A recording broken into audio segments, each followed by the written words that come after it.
Hi, and welcome to You've Got This podcast with Kat and Von. We're two qualified mental health professionals passionate about supporting expats in Dubai.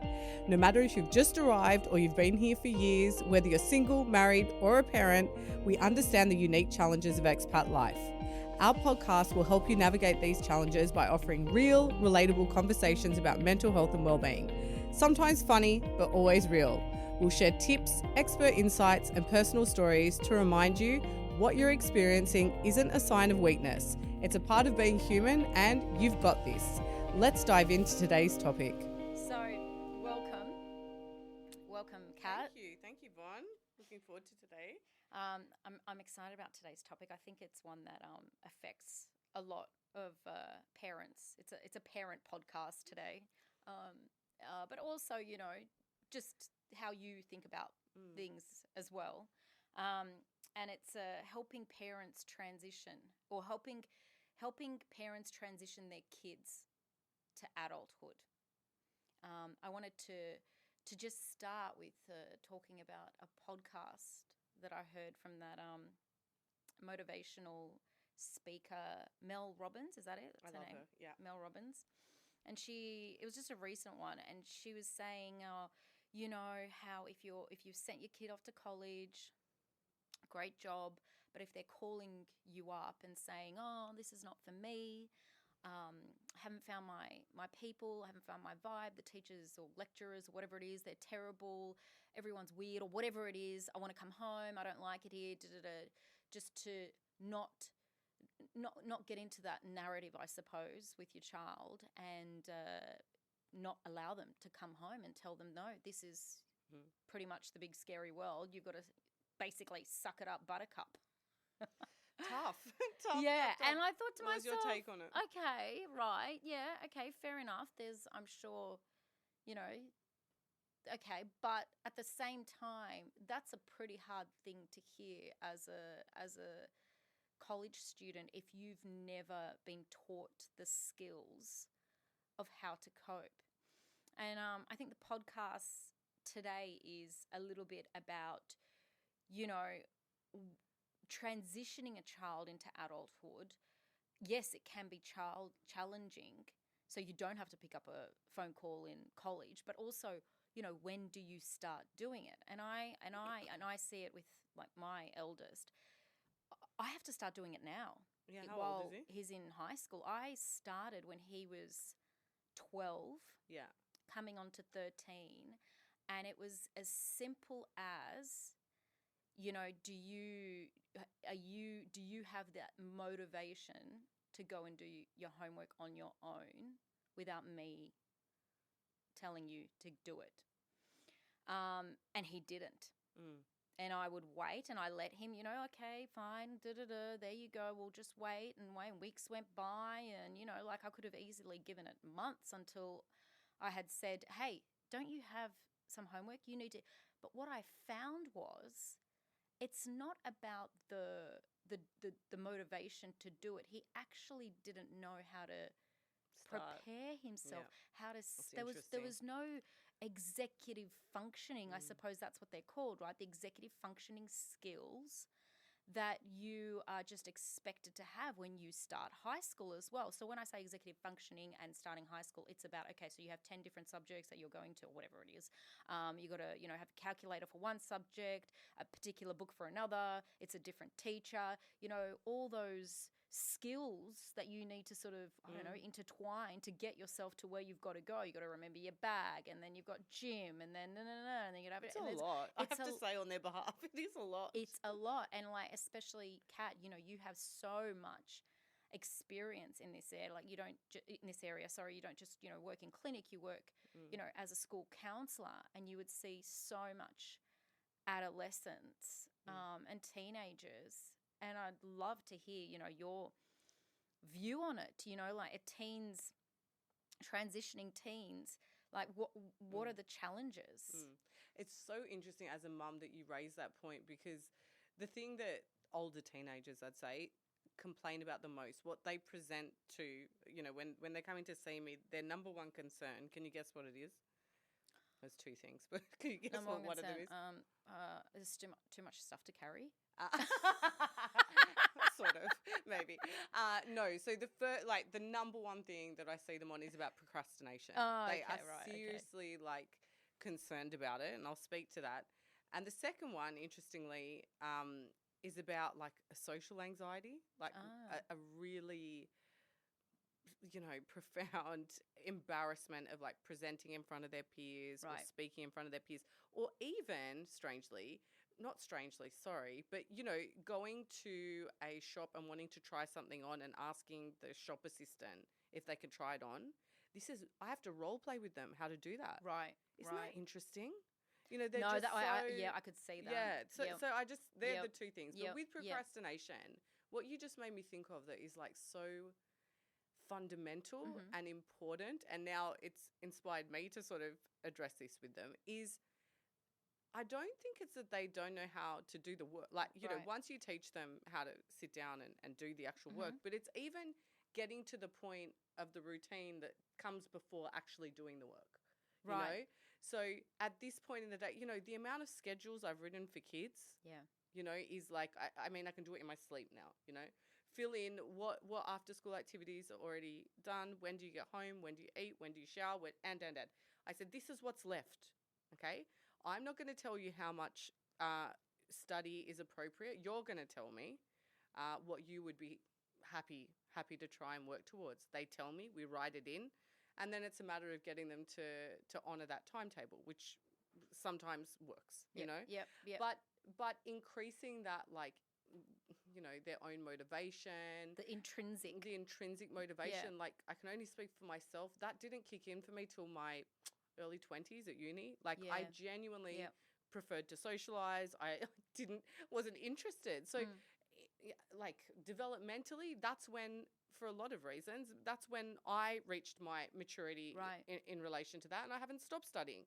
But, when we are working with teenagers that, do want to apply themselves, do want to do better, do need that guidance, I think part of it is what you said, and it's getting them to understand the micro details of what that looks like.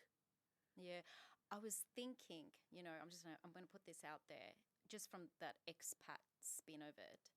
I'm only going to talk about my own kids, obviously, but do you think it's that expat kid culture here in Dubai that also doesn't help them have those types of executive functioning skills? Why are you suggesting? I don't know. I can there are many, many times my kids would not make the bed because their nanny will make the bed, and they'll just forget, and we're all in a rush. Everyone's in a rush in the morning, but we do not have a nanny culture in Australia. That's true. Right? I had to make I made my own lunch. We packed our own bag. Yes. I know. I do think about that. Yeah. I do think about because that. that's where they start. Those little... Yeah, that's true. Yeah. So that's the kind of thing, they're the kind of things that I was implementing, just you're making your bed. You're packing your lunchbox. You're taking the steps out of the fridge into the bag. And then also the consequences of forgetting. There you are. Right? That's the hard bit. That's the hard bit.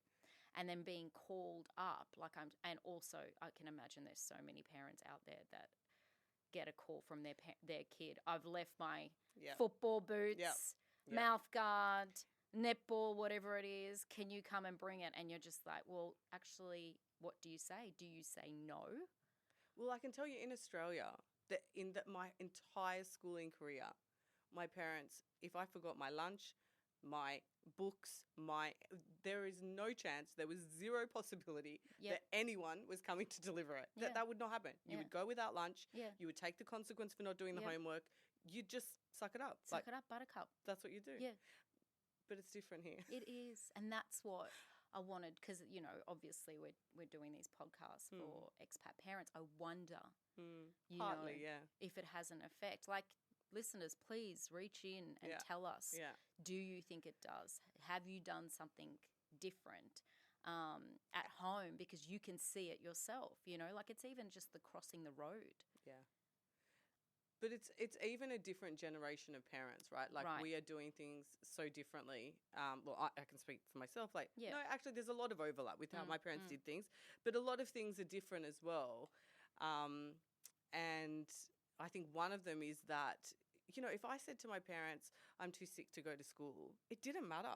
Like that was like, I think I had 2 sick days and that wasn't because I wanted, you know, I wanted to have more, but it just was not even a possibility. Yeah, no, we haven't. Yeah, we don't do No, that at home. Sick we don't days do that. if you're not running a temperature.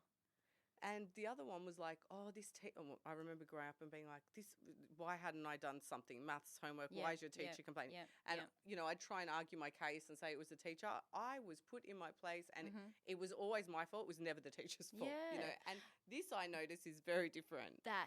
Yeah. I think that is a key point there. You know, there's this I've noticed, and it's not a movement, it wouldn't be called a movement, but I have noticed that we seem to put onus on teacher when, you know, grades are bad Yeah. versus onus on the child. Yeah. You know, why is my Mm. child scoring, you know, 60 here, not, hey, what are you doing? We need to change your schedule. You need to drop something in your extracurricular activities. Things need to move. You cannot be, you know, again, onus on them. So I think if some of those things, I wonder if some of those things is what's letting.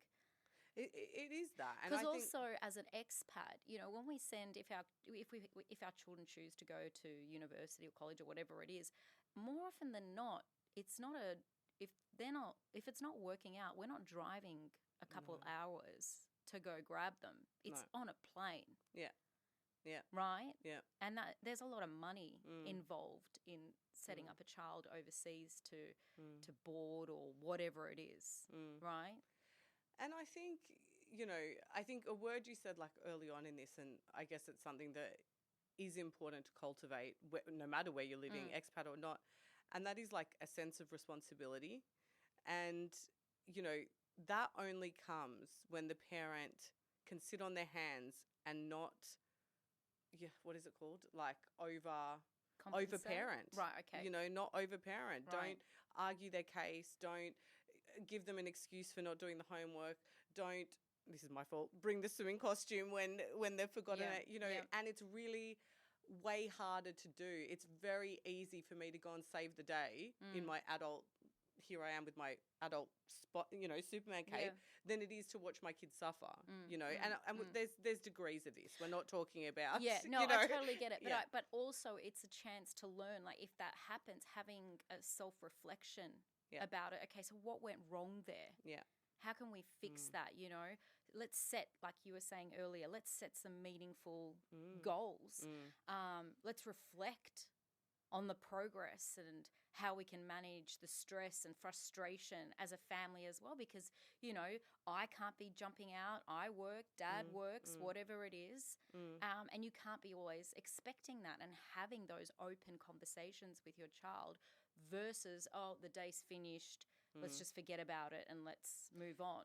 But I think you're really, like, you have obviously self-reflected on this. You're very reflective as a parent. But, you know, I think what tends to happen is things only come into view when something has gone really wrong, when the bad result has come, when they're really struggling at school, when the school has called. It's a reactive mode. And all the steps that needed to go into place, like the protective mode, the proactive mode, needed to kick in way back then. And so what we do, we snap it at the kid or we snap it at the school when really, you know, it's all of us have a role to play. They're still young. They're young people. It's not that they, you know, they're not expected to be mini adults. I don't view them that way. But, you know, all of the work needed to go into preparing them, you know, emotionally, psychologically, socially, intellectually before. And the way I explain it to parents, I know previously, I don't know, you know, they sort of used to say, like, you're their cheerleader or you're their, I don't know, their number one fan, whatever it is. But what really needs to happen is a more neutral lens, which is like a coach.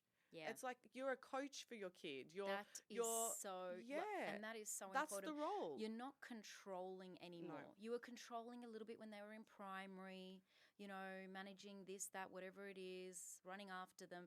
Now you're coaching. You're their coach. You cannot control. You can only influence. You can only guide, reflect, guide, reflect, Yep. guide, reflect. Yep. This is it. And trust and trust and trust that they may not get it the first 10 times, but they might get it the 11th. You know, and I think, you know, I notice myself overparenting, you know, in a lot of instances, my own children, and it's an active process for me not to do that because the discomfort is on me. My kid's not uncomfortable that they, you know, it's me that's uncomfortable. Yeah. Yep. You know, so self-awareness as a parent and viewing it from the lens of like, of course we are there to guide, and I think there are real cultural differences in you know, how we parent, and that's a podcast episode in itself. Actually, that's a very important podcast, you know, episode. I'm going to use an example here, but our podcast editor is, you know, of this background, so he might laugh at this, but you know. My husband watches sort of Russian parents and the way they're you know, they're so strict with their kids, and he hits me and he goes, "See, this is how we should be doing it."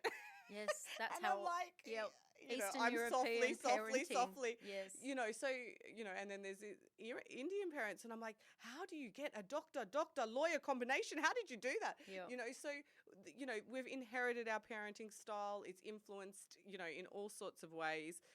Add social media to the mix now, and it's really easy to lose touch with what do you think is the best thing, because it is individual, right? But it's also, I think it's also fostering that independence, like teaching them ways that you manage as well. So if they don't see you scattered and running around, that they'll be able to see that you have some way of managing your time, that you should teach them how you're doing that as well. And I have an example of this, you know, and it's so simple, but I was just shocked when I saw that my son was doing it. And it was as simple as, if you've got a few things going on throughout the day, you have a phone, set alarms. Just set an alarm. I like it. If you know you've got to be, or you know you've got to get ready and leave at 3:30, but you've got to put on your football gear, get all your stuff ready, set the alarm half an hour before at 3 p.m. And when it rings, you know you've got to go. I love that. And another thing, and if you can't remember, just use your calendar. You've got a calendar in your phone as well. Just on that day, write, do this, do that. Your phone, your alarm will ring. You go to your calendar. If you can't remember, you go, that's right, I've got to do that. Lists.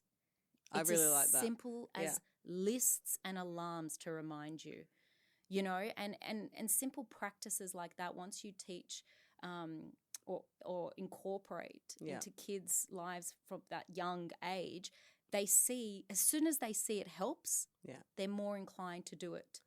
You know, themselves as well. And I think that's super important. I think that's a really lovely, clear example, because it's all those little things like packing your bag the night before or laying out the clothes, you know, downstairs. Those little micro habits that you'd start. That are developmentally appropriate for even a 5-year-old to sort of manage. Maybe not the time alarms, but you know, there's lots that you can start very, very young.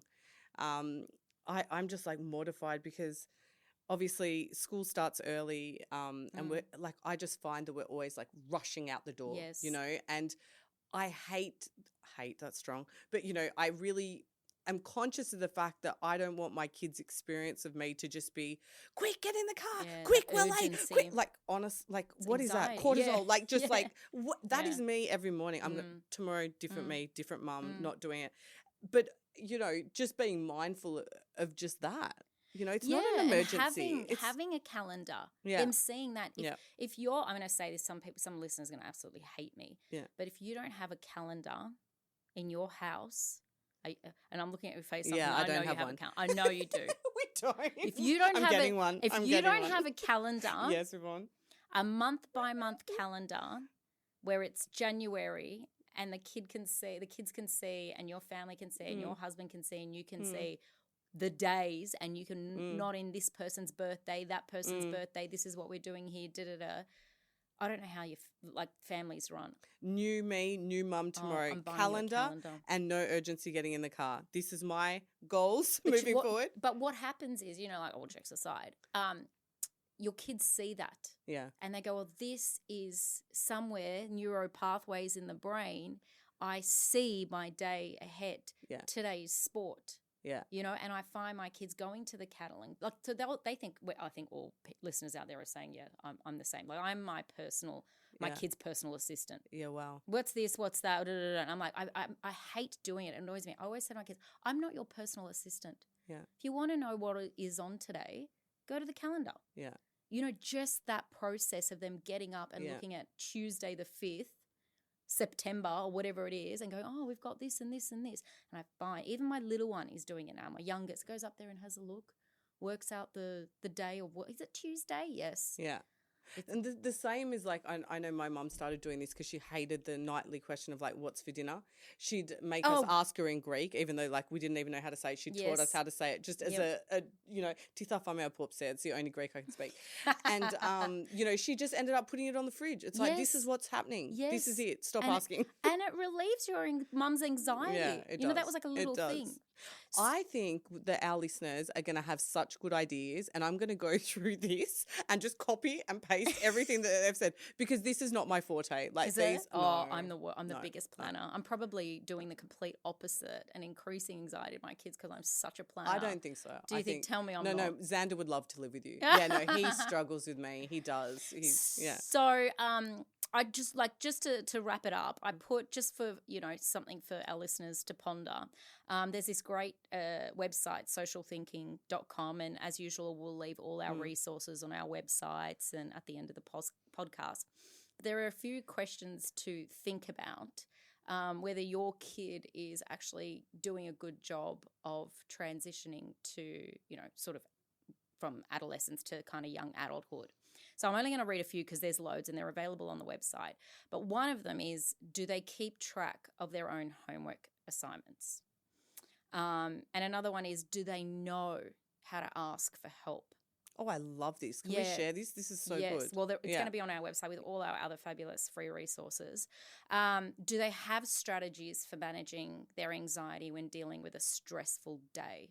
Oh, I love this. I find that so important. You know, like I come home sometimes, yes, I've had a really hard day. And sometimes, yes, you act angry. You know, you do things with your behavior that isn't does not show that you had a great day. Your kids pick up on this. So how do you expect them to learn how to deal with their stressful day when they come home if you're not showing them how? And sometimes sometimes my kid will go, oh, you know, you look so sad today, Mum. What happened? Or why do you look so tired? More often than not. And I'll go, oh, I just had the worst day ever. And then I find myself, you know, changing the narrative. I had the worst day, and this is what made it bad. However, and this, however, is what I'm going to do. I'm going to take a long bath, you know, and getting your kids open in talking about, okay, I had a stressful day too, Mum, today. This and this person said this about me, and I dropped my lunchbox and everything fell out, and you know, like that's so important to have as a dialogue in the family of talking about, okay, things didn't go our way, but what can I do? Yeah. Or what what were some special moments today, and what were some things that didn't go how you wanted? How are you gonna respond to that? Right. You know, this is conversation, healthy conversation. Absolutely. And another, like, it's a reflective practice that you can do very easily. And I find particularly, I don't know if this works for you, Yvonne, with your teenage kids. When, you know, the stock standard response is, you know, my teenager doesn't talk, and but the best way around this is, you know, when you're in the car and they're comfortably distracted, meaning looking at the scenery, looking out the door, and there's not that direct eye contact, it's actually a really natural way to have a conversation, and they're more likely to sort of talk because you're going somewhere, you're getting from A to B, and during that time it's sort of natural to have a conversation at that point, versus they've just walked in the door, how was your day, who did you sit with, what, you know, that's not, pick your time, like that's not the time. Which is why more often than not kids like to tell us every single thing that happened before bed. Just before bed. Yeah. Because they're calm. Yeah. Yeah, and they're reflecting. It's a natural point of reflection. And we're always rushing them to bed. No, not now. Tell me in the morning. Da-da. So do you know what I started doing with my teenager? What? Waking him up at 5:30 to go for a run. Oh, I love that. I apart from the fact that no one's walking the dog and we really need to start walking her because she's getting a little bit fat, but it doesn't have to happen every single morning. Yeah. But I highly, highly recommend to listeners, if you've got a teenager, if you can get them up before school, half an hour before school, to go for a walk, doesn't have to be a run, go for a walk around the block, the conversations and the things that you talk about are absolutely priceless. Yeah. Yeah. Absolutely priceless. Well, your endorphins are going Exactly. and it's a beautiful time of the morning. I really agree with that. Or a partner or a friend even, you know. These are, yeah. All right, so we will leave it there. We will. And I really am keen to read the comments. Yes. Because I know there are like incredible ideas that are going to come from our community. So we will look through those. Thank you so much. And we will look forward to connecting with you in the next episode. This has been another episode of the You've Got This with Kat and Von podcast. For more information, visit our website at you'vegotthis.ae, where you can find the show notes and many resources to help support you in your well-being. Or follow us at you'vegotthis.ae. We welcome your comments and questions, so please reach out and be part of the conversation. If you want to support our podcast, please share it with people who might benefit from it. We hope you enjoyed this episode and we invite you to join us again. And remember, you've got this.